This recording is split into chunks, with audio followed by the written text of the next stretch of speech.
Енді мынау пандемия басталғалы, жалпы әрине қазақстандықтардың барлық кәсіпкерлерге, жалпы халықтарға да өте қиын түсті. Өйткені антикризисті ұсыныстарды айтатын болсақ, біріншіден бұл мемлекет тарапынан дер кезінде кәсіпкерлерден кері байланыс орнату арқылы көптеген бағдарламаларға, мемлекеттік бағдарламаларға өзгерістер енгізілді. Ол оңтайландыру мақсатында жасалған нәрсе. Сол себепті біріншіден бизнестің жол картасы 2020-25 бағдарламасы ұзартылды 25 жылға дейін. Қосымша қарапайым заттар экономикасы, еңбек, осы 3 бағдарлама бойынша барлықтарына бірдей 6%-бен соңғы кәсіпкерлерге берілетін кредиттік пайыздық ставканы бекітті. Ол үлкен жетістік деп ойлаймын. Өйткені соның арқасында одан бөлек бизнестің жол картасы бойынша алдында тек қана үкіметтің қаулысымен бекітілген салалар ғана бизнеске кредит алатын болған, қолжетімді болған. Бүгінгі таңда пандемияға байланысты бүкіл салалық бизнес түрлері бойынша кредит беруге мүмкіндік беріп отыр. Осының арқасында Нұр-Сұлтан қаласында бізде сервистік қызмет болғандықтан, енді басым бөлігі 65-70%-ға дейін бұл бізде қызмет көрсету саласы, сауда-саттық екі саланың өзі осында үлкен көлемді алып отыр. Сол себептен осы өзгеріске байланысты біздің кәсіпкерлер өздерінің қажетті сомаларын алып, айналымға әсіресе қаражаттарды алып, өздерінің жалақыларын төлеу бойынша, одан кейін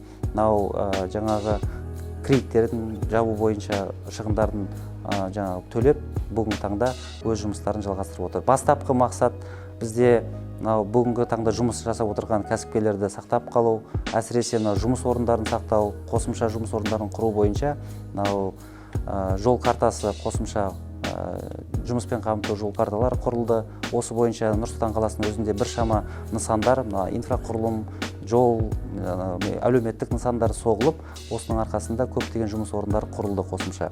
Енді бизнес бойынша қосымша салық жағынан да көптеген жеңілдіктер болды.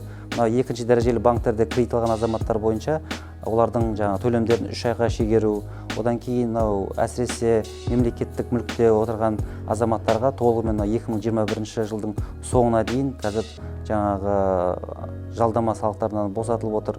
Өздерінің жеке мүліктік салықтарынан да босатылды. Әсіресе ауыл шаруашылығында жүрген азаматтар, олар өздерінің жер салықтарынан өткен жылдың соңына дейін толығымен босатылып, ауыл шаруашылық саласында да қарапайым заттар экономикасы бойынша бастапқы кезде 600 миллиард теңге бөлінсе, сол көрсеткішті 1 триллион теңгеге дейін ұлғайтып, оның барлықтарын қазіргі таңда игеріліп жатыр. Енді қосымша соңғы біздің ұлттық кәсіпкерлер палатасының 8-ші съезінде ұлттық кәсіпкерлер палатасына 8 жыл толып отыр.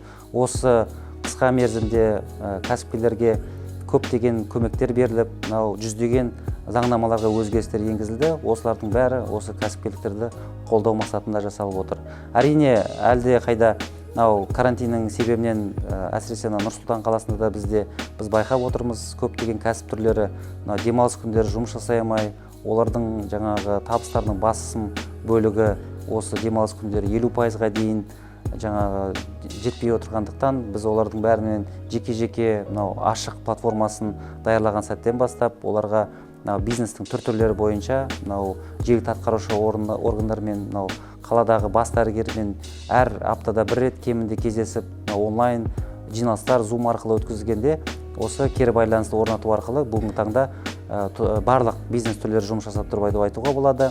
Тек қана түнгі клубтар ғана қазір жұмыс жасамай тұр, қалған бизнес түрлерінің барлықтары бүгінде жұмыс жасайды. Одан бөлек Нұр-Сұлтан қаласында құрылыс саласы басты салалардың бірі болғандықтан, карантинге қарамастан осы құрылыс саласы мен сауда-саттық әлеуметтік маңызы бар тауарлар бойынша әрқашанда олар өз режимдерінде жұмыс жасады. Соған қарамастан біз қазір байқап отырмыз, әсіресе жүйелі түрде проблемалар әртүрлі деңгейде болған. Қазірдің өзінде осы пандемияға байланысты біз бүгінгі таңда 4 сауалнама өткізіп отырмыз. Сол әрбір сауалнаманы талдап қарайтын болсақ, бастапқы кезде сұраған кәсіпкерлер жағынан сұраныс болған мемлекеттік қолдауларға қол жеткізу болса, бүгінгі таңда керісінше оларға кедергі жасамай, жұмыс уақыттарын шектеулер қоймай, жұмыс жасауға мүмкіндік беру бойынша өз өтініштерін беріп отыр.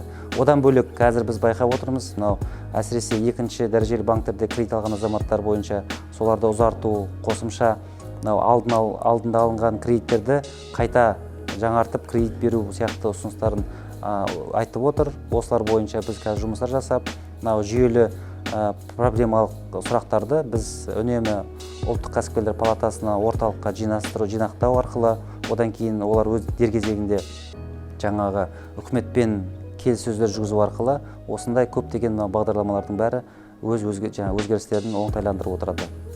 Енді бұл жерде айтатын болсақ, қазіргі таңда мемлекет тарапынан ондаған бағдарламалар қарастырылған, экспортқа болсын, немесе ішкі нарықта болсын, отандық тауар өндірушілерді қолдау бойынша да көптеген өзгерістер жасалды. Енді соған қарамастан өкінішке орай, әрине бұл мемлекеттік жәрдемдердің барлықтары қамтылып отқан сапалы болғанымен, алып отқан ауқымдары өте төмен. Яғни Нұр Сұлтан қаласын алатын болсақ, бізде жыл басынан бастап бизнестің жол картасымен бар болғаны 2000-нан астам кәсіпкерлер жобалар іске асып отыр. Әрине бұл да үлкен көмек. Соған қарамастан енді мемлекет басшысының айтуы бойынша енді жалпы бұны реттеуші саясатты жасау арқылы әрбір жаппай нарықтың сұранысына байланысты кәсіпкерлікті қолдау керек. Одан бөлек бізде салық түрлері, көптеген салық түрлері бар. Одан осылардың бәрін оңтайландырып, олардың үлестерін төмендету, осылар арқылы кіші және микробизнесті дамыту бойынша көптеген өзінің соңғы сөздерінде айтылды.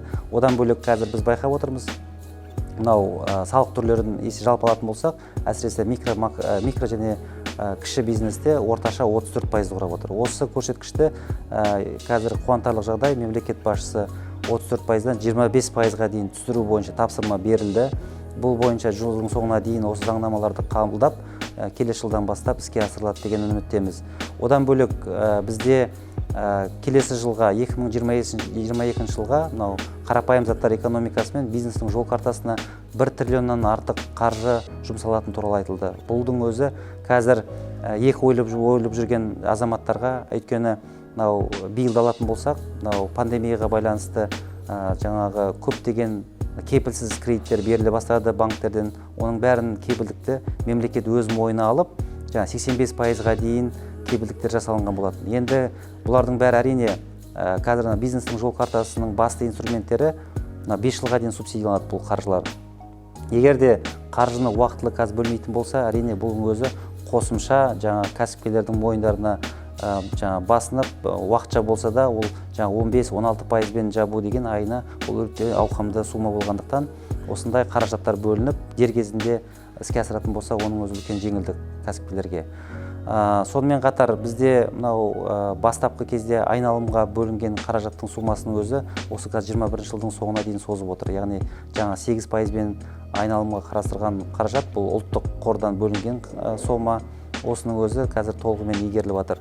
Нұр Сұлтанда сосын қарапайым заттар экономикасы бойынша да бізде бүгінгі таңда 54 миллиард теңгеге жобалар іске асырылып жатыр.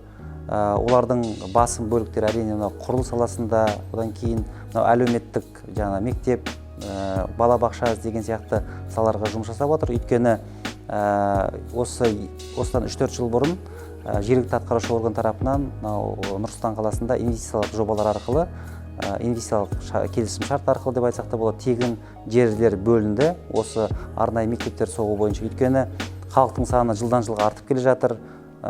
Мектептерде біз байқап отырмыз, тапшылықтар көп. Жаңа мектеп соғылғанмен 25 жылға дейін Нұр Сұлтан қаласында шамамен 250 мектептей соғылу керек деген сияқты ұсыныстар бар. Оның өзін бізде Нұр Сұлтан жалпы Қазақстан бойынша бастапқы стратегияда 800 мектеп болса, осы соңғы жолдауда да айтып жатыр. Оның бәрін 1000 мектептен астам қазір тапсырма бар. Осылардың бәрін соғып, тиісінше олар өз кезегінде кәсіпкерлікті дамыту, олардың өндіріп жатқан тауарларын сол ғимараттар болса нысандарға сату бойынша жұмыстар жасау. Одан бөлек бізде енді Нұр Сұлтан қаласында кәсіпкерлік палатасы тарапынан жергілікті қамту, дамыту бойынша көптеген жұмыстар жасалып жатыр. Бұл арнайы комиссия құрылған, мысалы Нұр-Сұлтан қаласының бюджетін өзін алатын болсақ 600 миллиардтан астам. Осының бәрін жаңағы тауарлардың өзі 100 миллиардқа жуық. Осының бәрін егер ортандық тауар өндірушілерден қолданатын болсақ, онда біздің жаңа мемлекеттік өзіміздің төлеп жатқан салықтар қайта айналып экономикаға жаңағы өздерінің жалақыларын көтеру бойынша, әлеуметтік нысандар салуға, сол сияқты жаңа қайта айналып, осы өзіміздің экономикамыз дамуға көмек береді. Енді мынау көлеңкелі экономика жұмыс жасап жүрген азаматтар, кәсіпкерлер деп айтсақ та болады. Енді олардың да сандары аз емес. Бүгінгі таңда біздің мынау талдау бойынша шамамен 4 миллиондай адамдар қазір осы көлеңкелі экономикада жүр. Яғни осылардың бәрін жарыққа шығару үшін қазіргі таңда мынау мемлекет тарапынан жасалып жатқан көптеген жеңілдіктер, одан кейін мынау нақты мынау таза жұмыс жасайтын кәсіпкерлерге қосымша жеңілдіктер беру керек. Осылардың бәрін көре отыра, менің ойымша көлеңкеде жүрген азаматтарға ол жаңағы көлеңкеде қала берген оларға тиімсіз болып, оны жарыққа шығару бойынша жұмыстар жасайды. Әрине ең бір бастапқы кезде бұл салық мәселесі. Осы салық мәселесі бойынша да 19 жылда мемлекет басшысы 3 жыл мораторий жариялап тексеру бойынша, одан кейін каникулдар берілді. Осының арқасында бізде қазір көптеген азаматтар, жеке кәсіпкерлер әсіресе, оның 3%, айналымнан 3%-дің өзі үлкен көмек. Осы себептен бізде мынау соңғы кездері қаржы министрлік тарапынан да бірнеше жаңағы әңгімелер болған болатын. Олардың бәрін доғарып, қайта тексерулерді бастау деген сияқты. Оның бәрі керісінше жаңағы кері әсерін тигізіп, мысалы Нұр-Сұлтан қаласында атап өткендей, экономиканың 60%-ы шамамен осы кіші және орта кәсіпкерлерден келіп отыр салықтар. Сол себепті осыларды көбірек қолдасақ, жаңағы айналым кепілсіз кредиттер болсын, айналымдағы гранттар болсын бөлінетін, осылардың бәрі тек қана жарықта жұмыс жасайтын, өздерінің адал жұмыс жасайтын азаматтарға бөлініп, әрине оларда біз енді салық жағынан да қазір 34%-дан 25%-ға төмендету бойынша мемлекет басшысы тапсырма берді нақты, бұның бәрі қолданады. Одан бөлек 2030 жылға дейін нақты бір стратегия, яғни кіші және орта кәсіпкерлікті дамыту бойынша қазір тапсырма берілді. Жыл соңына дейін осының бәрін даярлап, 23 жылдан бастап іске асыратын болады. Бұл енді менің ойымша бұл жерде барлық кіші және атап өткендей орта кәсіпкерліктердің сандарын көбейту бойынша жұмыстар жасалынатын болады бастапқы кезде. Одан бөлек қазіргі беріліп жатқан айлық жалақылардың бәрін жыл сайын өсіру арқылы олардың жаңағы салықтарын төмендету. Осылардың бәрі менің ойымша көлеңкелі экономикадан жарыққа шығару бойынша жұмыстар жасалынады.